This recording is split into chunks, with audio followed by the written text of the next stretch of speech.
How does President Trump plan to pay for his sweeping agenda, like the trillions of dollars in tax cuts and the billions of dollars in increased spending he wants for defense and immigration enforcement? Well, I can tell you what he's not going to do. Would you support a millionaire tax? I think it would be very disruptive because a lot of the millionaires would leave the country.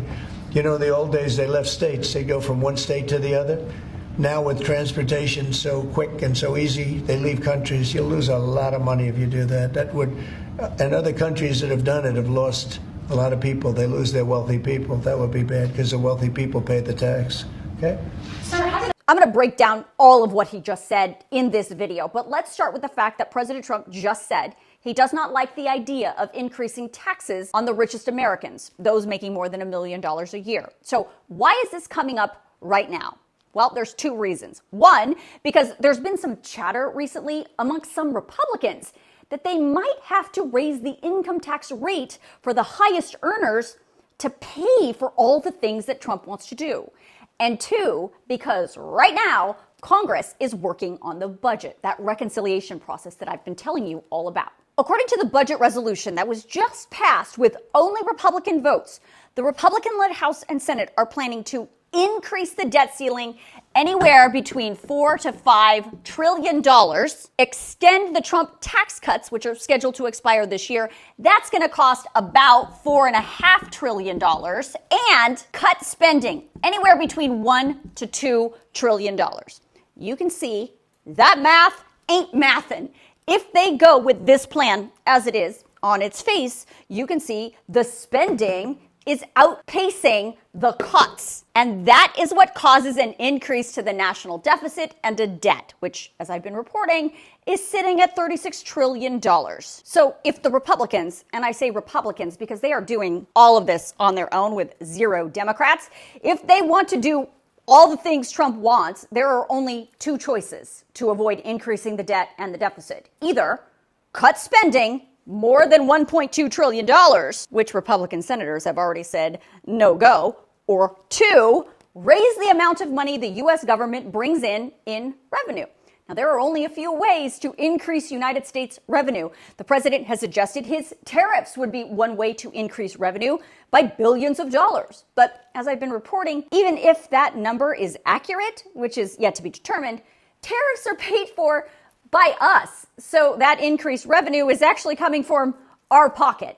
Foreign countries do not pay for tariffs. The American importer pays for tariffs, and those increased costs usually trickle down to you and me. The other fact that I've been reporting about tariffs is we got a lot of data about tariffs. They've been around forever.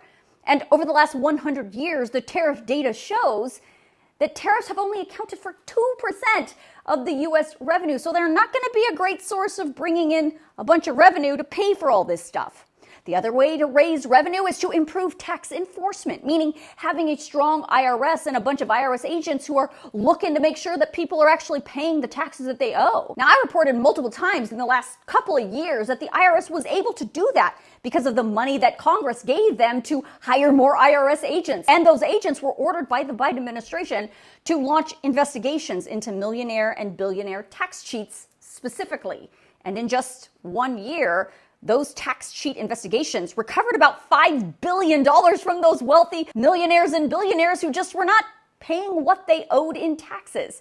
Well, as you know, President Trump is slashing the federal workforce, and that includes more than 20,000 IRS employees and agents. So the enforcement on those tax cheats probably is going to slow down or just disappear. And if that happens, then there goes that source of revenue increase for the United States. And the last option to raise revenue is to raise taxes. But we know President Trump wants to cut taxes, especially for big businesses. And as I mentioned, there was some chatter this week coming from a group of Republicans who were saying, hey, we really need to get serious about finding a new revenue stream, and we could just maybe bump up the tax rate of the highest income earners just a little bit, and that would help offset the cost of all of this stuff that Trump wants to do. But as you heard, the president is not interested in doing that. Now, the reason Trump gave is actually not accurate.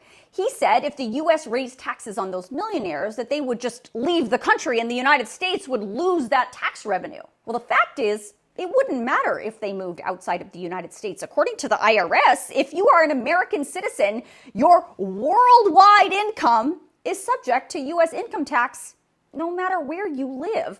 The only way you would not be taxed through the U.S. tax system is if you renounce your U.S. citizenship. Now, no idea if any of these millionaires or billionaires that Trump thinks would just flee the country would renounce their citizenship, but maybe, I don't know. The bottom line here is we have no idea how exactly the president and Republicans in the House and the Senate plan to do all these things without increasing the debt or the deficit. But we are going to learn really soon because Congress is coming back to Washington next week. And that's when these budget plans are really going to take shape.